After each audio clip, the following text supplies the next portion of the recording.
मम्मा चिड़िया और पापा चिड़िया तेज बारिश में अपनी बेटी के लिए दाना लेकर आ रहे थे कि रास्ते में उन्हें अंधेरा हो जाता है। दोनों पति पत्नी अंधेरे में रास्ता भूल जाते हैं। तेज बारिश, ऊपर से अंधेरा, थक हार कर वो दोनों एक पेड़ के नीचे बैठ जाते हैं। हमारी बेटी अकेली डर रही होगी। मुझे अपनी बेटी की बहुत चिंता हो रही है। गुड़िया ने पहली बार बारिश देखी है, बिजली की कड़क से उसे डर लग रहा होगा। आसमान से तेज रोशनी आती है और एक जोर की आवाज के साथ बादल गरजता है। अपने घोंसले में बैठी हुई छोटी गुड़िया जल्दी से उठकर खिड़की में जाकर बैठ जाती है। ये आवाज कैसी है और आसमान से पानी गिर रहा है? ये सब पहले कभी नहीं देखा मैंने, और मम्मा पापा ने भी पहले कभी मुझे इसके बारे में नहीं बताया। मेरी मम्मा और पापा के पंख भीग के होंगे इस पानी से, मगर क्या करूं, बाहर भी तो नहीं जा सकती। मम्मा पापा ने बाहर जाने से मना जो किया हुआ है। डर के मारे गुड़िया सिकुड़ कर बैठ जाती है। आसमानी बिजली की कड़क कहीं और नहीं, गुड़िया के मम्मा और पापा पर ही गिरी थी। दोनों पति पत्नी आसमानी बिजली गिरने से मर गए थे और साथ वाला सूखा पेड़ तो अभी तक जल रहा था। सारी रात गुड़िया खिड़की में बैठकर अपने मम्मा और पापा का इंतजार करती है। सुबह हो जाती है और बारिश भी रुक गई थी। गुड़िया अपने घर के बाहर निकलकर बैठ जाती है। गोरी कौवी और कालू कौवा अपना दाना लेने जा रहे थे। जलते हुए पेड़ के पास उन्हें मम्मा चिड़िया और पापा चिड़िया मरे हुए दिखते हैं। कालू, कालू देखो, वो सामने देखो। रात जो कड़ाके की बिजली गिरी थी, उसने चिड़िया और उसके पति की जान ले ली। रात की तेज बारिश ने बहुत से पक्षियों की जान ली है और बहुत से पक्षियों को बेघर किया है। कालू, इस चिड़िया की एक छोटी सी बेटी भी है, न जाने वो किस हाल में होगी। हमें जाकर उसे देखना चाहिए। फिर कौवा और कौवी चिड़िया के घर जाते हैं। गुड़िया अपने घर के बाहर बैठी हुई अपने मम्मा पापा का इंतजार कर रही थी। कौवा और कौवी वहाँ पहुँच जाते हैं। आंटी, आंटी, मेरे मम्मा और पापा मेरे लिए दाना लेने गए हुए हैं, मगर अभी तक लौट कर नहीं आए। शायद उनके पंख भीग के होंगे। क्या आपने उन्हें देखा है कहीं? गुड़िया बेटी, आपके मम्मा और पापा अब कभी लौट कर नहीं आएंगे। रात जो बिजली गिरी थी, वो आपके मम्मा और पापा की जान ले गई। नहीं नहीं आंटी, मम्मा ने कहा था कि घर से बाहर न निकलना। मैं जरूर लौट कर आऊंगी। बेटी, ये सब हम पक्षियों के बस में थोड़ी होता है। क्या जाने कब जीवन खत्म हो जाए। चलो, अब तुम हमारे साथ हमारे घर चलो बेटी। हाँ गुड़िया बेटी, आपके लिए अकेले रहना बहुत मुश्किल होगा। फिर कौवा और कौवी गुड़िया को अपने साथ ले जाते हैं। दूसरे दिन गुड़िया उठकर रोने लग जाती है। मम्मा, मम्मा, मुझे आपकी बहुत याद आ रही है। गुड़िया बेटी, आपको जिंदगी गुजारनी है अभी। अगर ऐसे ही हिम्मत हार दोगी तो कैसे चलेगा। चलो बेटी, दाना लेने जाते हैं। मैं आपको सिखाऊंगी कि दाना कैसे ढूंढते हैं। फिर कौवा और कौवी गुड़िया को साथ लेकर दाना लेने चले जाते हैं। कौवा और कौवी गुड़िया को साथ लेकर घने जंगल में जाते हैं। वहाँ उन्हें एक जगह दाना मिल जाता है। गुड़िया बेटी, जब भी दाना नजर आए तो थोड़ी देर बैठकर इधर उधर देख लेते हैं, ताकि मालूम हो जाए कि दाना किसी शिकारी का ना हो। इतने में वहाँ एक कौवा आ जाता है। भूरा, भूरा नाम है मेरा, ये दाना मेरा है और ये जंगल का हिस्सा भी मेरा है। तुम कौवे यहाँ से दाना ले सकते हो, मगर ये छोटी चिड़िया यहाँ से दाना नहीं ले सकती। तेरे बाप का है ना ये जंगल। ये छोटी चिड़िया अब मेरी बेटी है। अगर हिम्मत है तो पंख लगा कर दिखा मेरी बेटी को। मैं तेरी ये बड़ी बड़ी आंखें निकाल फेंकूंगी। इस चिड़िया को अनाथ समझकर अगर कोई बात की तो मैं तेरी जान ले लूंगा। एक चिड़िया और कौवों में प्यार पहली बार देखा है मैंने। चलो गुड़िया बेटी। आंटी गौरी, क्या ऐसे बुरे पक्षी भी जंगल में हैं? हाँ गुड़िया बेटी, लेकिन ऐसे बुरे पक्षियों से डरने का नहीं, मुकाबला करने का। फिर वो सब दाना लेकर वहाँ से चले जाते हैं। ऐसे कव्वी और कव्वा गुड़िया को दाना ढूंढना सिखाते हैं। दिन गुजरते गए और गुड़िया बड़ी हो जाती है। एक दिन गोरी कव्वी कालू से कहती है, कालू, हमारी गुड़िया बेटी अब बड़ी हो गई है। मैं चाहती हूँ कि गुड़िया को चील के सिलाई स्कूल में कुछ दिन लगवा दें, ताकि हमारी गुड़िया कपड़े सिलाई करना सीख ले। हाँ हाँ मम्मा, मुझे सिलाई करने का बहुत शौक है। मैं अपनी डॉल के लिए भी कपड़े सिलाई करूँगी। बेटी, अब आप बड़ी हो गई हो और एक दिन आपकी शादी भी हो जाएगी, इसलिए अब आप गुड़िया से खेलना छोड़ दो। फिर कव्वा और कव्वी गुड़िया को चील के सिलाई सेंटर में लेकर जाते हैं। कव्वी और कव्वी, ये चिड़िया तो अनाथ है, मेरी सिलाई की फीस कौन देगा? चील दी, ये चिड़िया अनाथ नहीं है, मैं इसकी मम्मा और ये इसके पिता हैं। हम देंगे गुड़िया की फीस, तुम चिंता ना करो चील दी। तो फिर लिखवाओ नाम। गुड़िया है मेरा नाम। और पिता का नाम? ये सुनकर गुड़िया कालू कव्वे की तरफ देखती है और कालू कव्वा बहुत प्यार से अपना सर हिलाता है। कालू कव्वा, ऐसा कहते हुए गुड़िया अपने पिता कालू कव्वे के गले लग जाती है और रोने लग जाती है। गुड़िया मेरी बच्ची, ऐसा ना करो, हम आपको बहादुर बनाना चाहते हैं, इतनी बहादुर कि इस जमाने का मुकाबला कर सको। फिर उस दिन के बाद गुड़िया चील के सिलाई सेंटर में सिलाई सीखने आने लगती है। एक दिन गुड़िया अपने सिलाई स्कूल से आ रही थी कि पीछे से एक आवारा उल्लू आकर गुड़िया को रोक लेता है। सुंदर चिड़िया, चल तुझे आइसक्रीम खिलाता हूँ। चल भाग यहाँ से, मैं अपने सिलाई स्कूल जा रही हूँ। मगर आज तो मैं तुझे अपने साथ ही लेकर जाऊंगा। जैसे ही वो उल्लू गुड़िया की तरफ बढ़ता है, पीछे से कालू कव्वा आ जाता है। हरामी उल्लू, तेरी इतनी जुर्रत कि मेरी बेटी को पंख लगाए, मैं तेरा ये पंख ही तोड़ दूंगा। दोनों में लड़ाई शुरू होती है और कालू कव्वा मार कर उस उल्लू को वहाँ से भगा देता है और अपनी बेटी को साथ लेकर चला जाता है। गुड़िया बेटी, कल से तेरे पापा तेरे साथ जाया करेंगे। ऐसे कव्वा और कव्वी गुड़िया को जिंदगी गुजारने के तौर तरीके सिखाते हैं। गुड़िया सिलाई भी सीख लेती है, दाने की खोज भी। फिर एक दिन कव्वा और कव्वी गुड़िया की एक सुंदर से चिड़े के साथ शादी कर देते हैं। गुड़िया की विदाई पर कव्वा और कव्वी रो रहे थे। मम्मा पापा, आप चुप कर जाएं, मैं आपसे मिल जाया करूँगी। बेटी गुड़िया, मुझे आपकी बहुत याद सताएगी। कालू कव्वा भी अपना मुंह पेड़ से लगाए रो रहा था। गौरी, अब हम गुड़िया के बिना कैसे रहेंगे? मगर बेटियों को तो अपने घर जाना ही होता है। ऐसे कवि और कव्वे ने पड़ोसी होने का हक अदा किया और एक अनाथ चिड़िया की जिंदगी खुशियों से भर दी। प्यारे दोस्तों, इस कहानी को लाइक, अपने दोस्तों के साथ शेयर और चैनल को सब्सक्राइब करना बिल्कुल मत भूलना। आपका धन्यवाद।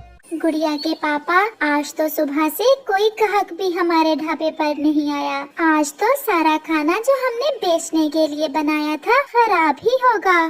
कल मुझे तो तोता मिला था। तोते ने मुझे बताया कि हमारे जंगल के सारे पक्षी दूसरे कारोबार करने दूसरे जंगलों में निकल गए हैं। अब पक्षी बहुत थोड़े रह गए हैं इस जंगल में। कल से हम अपने ढाबे के लिए खाना भी कम ही बनाया करेंगे। शाम होने को थी। फिर चिड़िया और उसका पति अपने घर चले जाते हैं।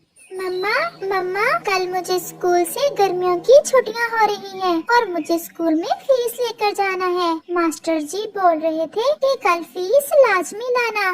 चिड़िया और उसका पति खामोश थे क्योंकि उनके पास तो घर में कुछ भी न था।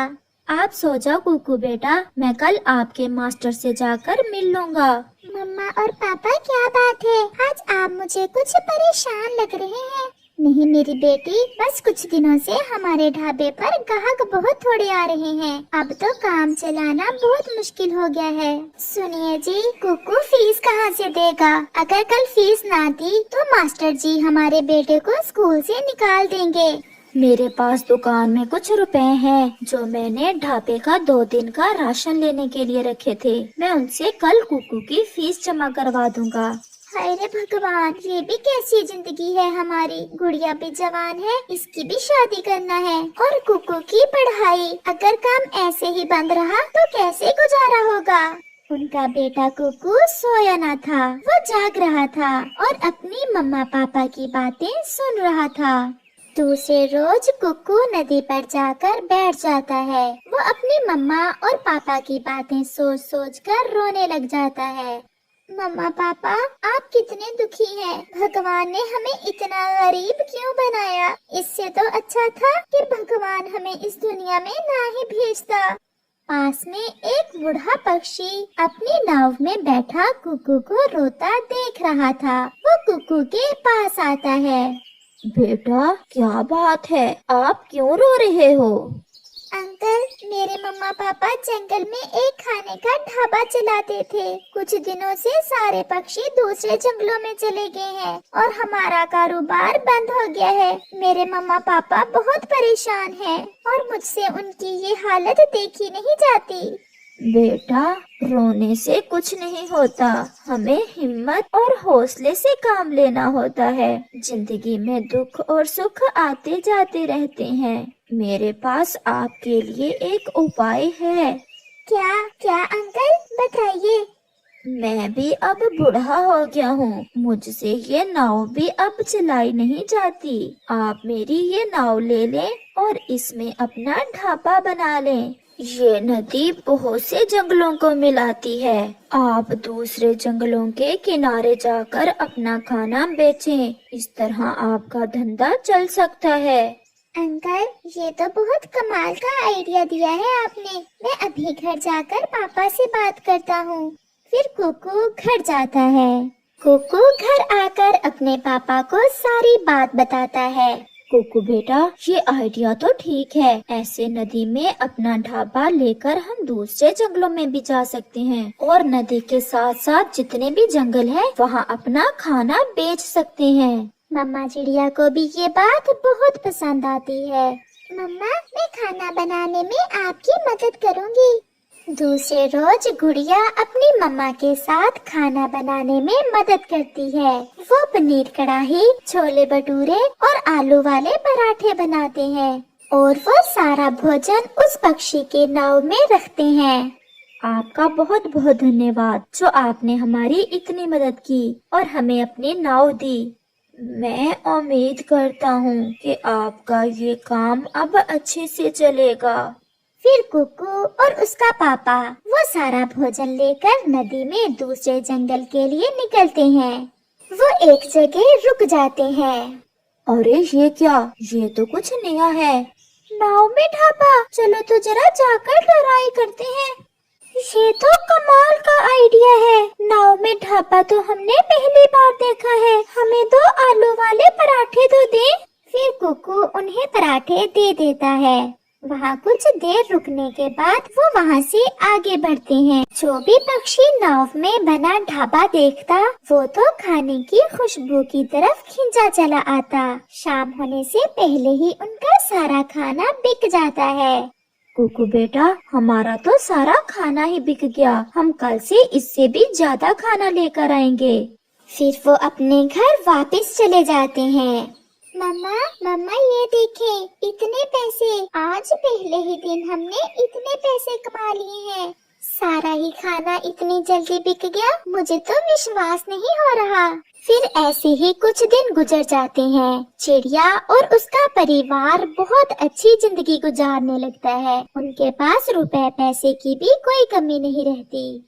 कालू कौवा जो उनके घर के पास एक किक्कर के पेड़ पर रहता था, चिड़िया का इतना ज्यादा चलता कारोबार देख बहुत जलता है। अगर ये नाव मुझे मिल जाए और मैं इस नाव में यही बिजनेस करूं तो ऐसे मैं भी अमीर हो सकता हूँ।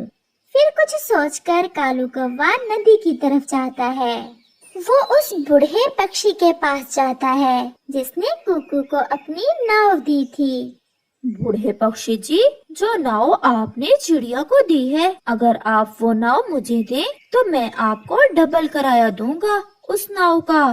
परंतु आप क्यों वो नाव लेना चाहते हैं? मैं उस चिड़िया के पड़ोस में रहता हूँ। सारी जिंदगी वो गरीब थी, परंतु जब से वो नाव पर खाना बेचने का काम करने लगे हैं, वो तो बहुत अमीर हो गए हैं। और मैं चाहता हूँ कि मैं उस नाव में वही कारोबार करूँ। अगर ऐसा है तो तुम शाम को आना और वो नाव जब चिड़िया वापस लेकर आए तो ले जाना। फिर कौवा खुशी खुशी वहाँ से चला जाता है। अब तो मैं भी चिड़िया की तरह बनूंगा अमीर और बेचारी चिड़िया फिर से गरीब हो जाएगी। बहुत मजा आने वाला है मुझे तो। शाम भी हो जाती है। वो बूढ़ा पक्षी दूसरे जंगल से और अपने जंगल के सारे पक्षी इकट्ठे कर लेता है। कुकू और उसका पापा भी नाव लेकर आ जाते हैं। अंकल, क्या बात है? आज आपने ये सब पक्षी यहाँ क्यों इकट्ठे किए हुए हैं? सब ठीक तो है ना? मैं इन सब पक्षियों को कौवे का असल चेहरा दिखाना चाहता हूँ। फिर वहाँ कौवा भी आ जाता है। चल भी कुकू, अपने पापा को साथ लेकर नाव से हट जाओ। आज से ये नाव मैंने डबल किराए पर ले ली है। रुको, मैं तुम्हारे जैसे पक्षी को कभी भी अपनी नाव नहीं दूंगा, चाहे बदले में तुम मुझे कितना भी किराया दो, क्योंकि तुम लालची हो और अपने पड़ोसियों से हसद करते हो। ये सुनकर सब पक्षी कौवे को बुरा कहते हैं। किसी को खाता देखकर बर्दाश्त नहीं होता ऐसे कौवों से। ये तो कोई बहुत बुरा पक्षी है। फिर ये सब देख कौवा तो वहाँ से भाग जाता है और चिड़िया और उसका परिवार खुशियों भरी जिंदगी गुजारते हैं और अपना काम करते रहते हैं और खूब पैसे कमाते हैं। मुन्ने, ये कौन है? माँ, ये तुम्हारी बहू है। माँ, इसका नाम पारो है और हमने शादी कर ली है। मुन्ने, ये तुम क्या कह रहे हो? बेटा, ऐसे कैसे हो सकता है? मैं तो तुम्हारी शादी अपनी बहन की बेटी से करना चाहती थी। लेकिन माँ, पारो बहुत अच्छी है। ये आपकी बहुत सेवा करेगी। इसे सब काम आते हैं। ये घर भी बना सकती है और भोजन भी ला सकती है। नहीं चाहिए मुझे इसका घर और ना ही इसका भोजन। और होशियार चिड़िया, तुम्हें जरा शर्म न आई ऐसे मेरे बेटे से शादी करते हुए? तुमने ये नहीं पूछा इसे कि क्या इसकी माँ भी राजी है इस शादी में? माँ जी, मुन्ना जी कहते थे कि आपको कोई एतराज नहीं होगा। जैसी तुम हो बेशरम, ऐसे ही तुम्हारे माता पिता भी होंगे जिन्होंने तुम्हें रोका नहीं। माँ जी, मेरे माता पिता नहीं हैं। वो तो तभी मर गए थे जब मैं बहुत छोटी थी। इसलिए तो इतनी बिगड़ी हुई हो।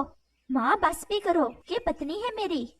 मुन्ना चिड़ा, जो अपनी पसंद की शादी करके अपनी पत्नी को घर ले आया था, अपनी माँ को मनाने की बहुत कोशिश करता है, लेकिन उसकी माँ दूसरी तरफ मुँह करके सो जाती है और फिर रात हो जाती है और वो सब सो जाते हैं। अगले रोज पारो मुँह अंधेरे ही उठ जाती है। उसका पति और सास सोए हुए थे, लेकिन वो उनके लिए भोजन की खोज में निकल जाती है। नदी के पास उसे चावल के कुछ दाने मिल जाते हैं। वो वहाँ से जाने ही वाली थी कि गोरी कौवी वहाँ आ जाती है। अरे चिड़िया, तुम कौन हो और कहाँ से आई हो? मेरा नाम पारो है और मैं मुन्ने चिड़े की पत्नी हूँ। हमने पसंद की शादी की है। तो क्या तुम्हारी सास ने स्वीकार कर लिया तुम्हें? माँ गुस्से है, लेकिन मान जाएंगी आहिस्ता आहिस्ता। अब मुझे जाना चाहिए। और फिर वो चिड़िया चावलों के दाने लेकर वहाँ से चली जाती है। उसका पति और सास भी घर में ही थे। माँ जी, ये देखें, मैं आपके लिए चावल लाई हूँ। मैंने तुम्हारा लाया हुआ भोजन खाना तो नहीं था, लेकिन अब अगर तुम चावल ले आई हो तो खा ही लेती हूँ। और फिर वो चावल खा लेती है। माँ जी, मैं दूसरे जंगल जा रहा हूँ, मुझे वहाँ कुछ दिन लग जाएंगे। और पारो, तुम माँ का ध्यान रखना, अच्छे अच्छे भोजन ला कर देना माँ जी को। और फिर ऐसा कहते हुए मुन्ना चिड़ा वहाँ से चला जाता है। जाओ, अब मेरा मुंह क्या देखे जा रही हो? मेरे लिए कुछ सूखे तिनके लाओ। मेरा घोंसला तो सारा टूटा हुआ है। माँ जी, मैं अभी ले आती हूँ और आज मैं आपका घोंसला बना कर दूंगी। मुझे नरम नरम घोंसला बनाना अच्छे से सिखा रखा है मेरी माँ ने। और फिर पारो चिड़िया अपनी सास के घोंसले के लिए तिनके लेने चली जाती है। वो इधर उधर फिरती है, लेकिन उसे सूखे तिनके तो कहीं नजर ही नहीं आते। और फिर अचानक से उसका सर घूमने लगता है और वो चकराकर एक पेड़ पर गिर जाती है। वहाँ बैठा कबूतर ये सब देख रहा था। वो जल्दी से उसके पास आता है। क्या हुआ चिड़िया? मुझे तुम्हारी तबीयत कुछ ठीक नहीं लग रही। कबूतर भाई, न जाने क्या हुआ, उड़ते उड़ते चक्कर से आने लगे हैं। मुझे थोड़ा पानी चाहिए। और फिर कबूतर पास में ही नदी से थोड़ा पानी लाता है और पारो चिड़िया के मुंह में डालता है। अब कुछ बेहतर लग रहा है। चलो अब मैं तुम्हें तुम्हारे घर छोड़ाता हूँ। और फिर कबूतर उसके साथ जाता है। तुम्हारी बहू की तबीयत बहुत खराब हो गई थी, ये चकरा कर गिर गई थी और मैं इसे यहाँ ले आया। पति चल गया है ना इसका दूसरे जंगल, बस उसके जाते ही नाटक शुरू कर दिए हैं इसने। इसे कुछ भी नहीं है, सब झूठ बोल रही है। मैं तोते डॉक्टर को लेकर आता हूँ। इसकी तबीयत मुझे कुछ ठीक नहीं लग रही, ये नाटक नहीं कर रही। और फिर कबूतर तोते डॉक्टर को लेने चला जाता है। आज ही घोंसला बनाने का कहा और तुम्हें चक्कर आने लगे। मैं सब जानती हूँ तुम्हारी जैसी चिड़ियों को। माँ जी, मैं झूठ क्यों बोलूंगी, मुझसे तो उड़ा भी नहीं जा रहा था। तोते, मुन्ने चिड़े की पत्नी को कुछ हो गया है, उसे चक्कर आ रहे हैं। तुम मेरे साथ चलो और उसे देखो। उसे ठंडा पानी देना था। वो तो मैंने पिलाया है उसे। मैं जाता हूँ तुम्हारे साथ। और फिर कबूतर तोते डॉक्टर को लेकर पारो चिड़िया के घर की तरफ चलता है। माँ जी, मुबारक हो आपको, आपकी बहू के अंडा होने वाला है। लेकिन आज से इसे किसी भी काम के लिए नहीं भेजना और ना ही भोजन लेने। इसे अच्छे अच्छे फल देना। ये काफी कमजोर लग रही है। अगर माँ सेहतमंद होगी तो ही बच्चा भी सेहतमंद होगा। अब मैं चलता हूँ। और फिर तोता डॉक्टर वहाँ से चला जाता है। माँ जी देख लिया, ये नाटक नहीं कर रही थी।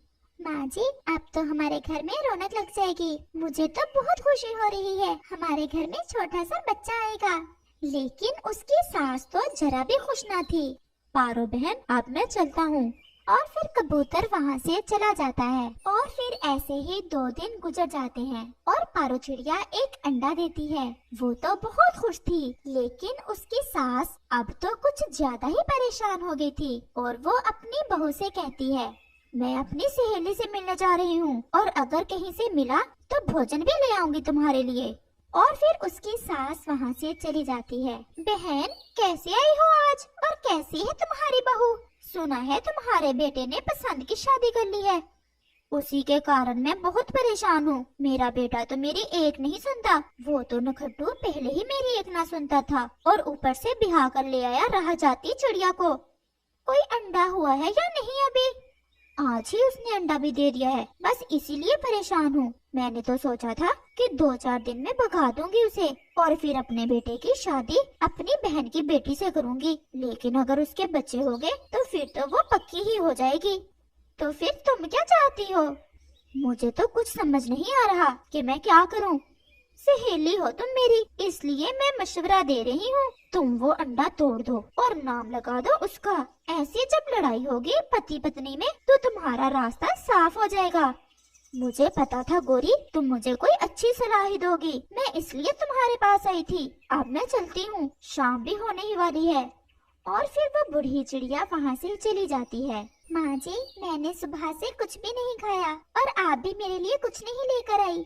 मुझे तो खुद नहीं मिला कुछ खाने को, तुम्हारे लिए क्या लाती मैं। जाओ और खुद ही खाओ कुछ।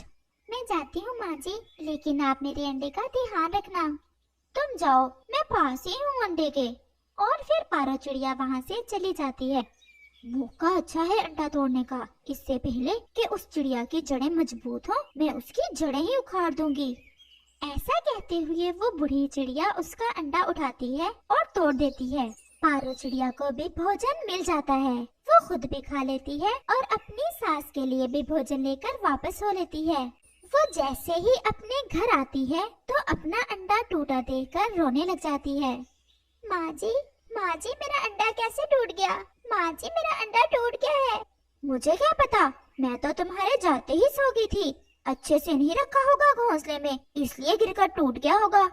लेकिन पारो चिड़िया तो जानती थी कि ये अंडा जरूर उसकी सासू माँ ने ही तोड़ा होगा, लेकिन वो रोती रहती है और कुछ नहीं बोलती। और ऐसे उसका पति भी आ जाता है। वो जैसे ही घर आता है उसकी नजर टूटे हुए अंडे पर पड़ती है। पारो, ये अंडा किसका टूटा पड़ा है? मेरा पोता इस दुनिया में आने से पहले ही मार दिया इस जालिम ने। इसने अपना ही अंडा तोड़ दिया। कहती थी कि मैं इतनी छोटी सी उम्र में माँ नहीं बनना चाहती। ऐसे नहीं है माँ जी, आप क्यों झूठ बोल रही हैं? मैं तो भोजन लेने गई हुई थी जब ये अंडा टूटा। मुझे अब समझ आई कि माँ तुम्हारे इतना खिलाफ क्यों थी। बहुत बड़ी गलती की मैंने राह चलती चिड़िया से शादी करके। तुम इतनी भी जालिम हो सकती हो, ये मैंने कभी सोचा भी न था। ये झूठ है, मैं कैसे अपना ही अंडा तोड़ सकती हूँ? मेरी माँ झूठ नहीं बोल सकती। जो हुआ सो हुआ मेरे बेटे, अब तुम निकालो इसे अपने घर से। मैं अपने बेटे की दूसरी शादी करूँगी। माँ जी, मेरा और कौन है आपके सिवा? मैं कहाँ जाऊँगी? बेहतर यही है यहाँ से चली जाओ। मुझे ऐसी पत्री नहीं चाहिए जो इतनी जालिम हो। और फिर टूटे मन के साथ रोती हुई वो चिड़िया वहाँ से चली जाती है। लेकिन उसका तो कोई भी नहीं था इस दुनिया में। रात भी होने वाली थी और वो कबूतर की तरफ जाती है। पारो बहन, तुम क्यों रो रही हो? और फिर पारो चिड़िया कबूतर को सारी बात बताती है। तुम्हारे सास तो पहले दिन से ही तुम्हारे खिलाफ है, लेकिन तुम जब तक चाहो मेरे पास रह सकती हो। मैं भी अकेला ही रहता हूँ। और फिर रात हो जाती है। कबूतर और चिड़िया सो जाते हैं। अगले रोज जब पारो चिड़िया की सास सोकर उठती है तो वो उठ नहीं पाती। वो अपने बेटे से कहती है, बेटा मुझसे हिला नहीं जा रहा। न जाने क्या हुआ है, मेरे पंख हिल नहीं रहे और ना ही टांगे। मैं तोते डॉक्टर को लाता हूँ। और उसका बेटा तोते डॉक्टर को लेने चला जाता है। जल्द ही वो तोते को ले आता है। तुम्हारी माँ की जान तो बच गई, लेकिन इसे पक्षाघात का बड़ा अटैक हुआ है। अब ये कभी उड़ नहीं सकेगी। ऐसा कहते हुए तोता डॉक्टर वहाँ से चला जाता है। ये जरूर मेरे पापों की सजा है। भगवान ने मुझे मेरे किए की सजा दी है। और वो ऐसे अपने बेटे को सारी बात बता देती है और वो रो रही थी। ये आपने माँ क्या किया? कितना बड़ा गुनाह हो गया ये हमसे। वो ऐसे रो रहे थे कि कबूतर पारो चिड़िया को लेकर आ जाता है। तोते ने बताया कि आपको पक्षाघात हो गया है। मैं देखने आ रहा था कि तुम्हारी बहू से रहा नहीं गया और ये भी साथ आ गई। मुझे माफ कर दो मेरी बच्ची, मुझे माफ कर दो। भगवान ने मुझे मेरे किए की सजा दे दी है। और फिर पारो चिड़िया अपनी सास को माफ कर देती है और फिर वो सब हंसी खुशी अपनी जिंदगी गुजारते हैं। प्यारे दोस्तों, अगर आपको ये कहानी अच्छी लगी हो तो हमें कमेंट करके जरूर बताना।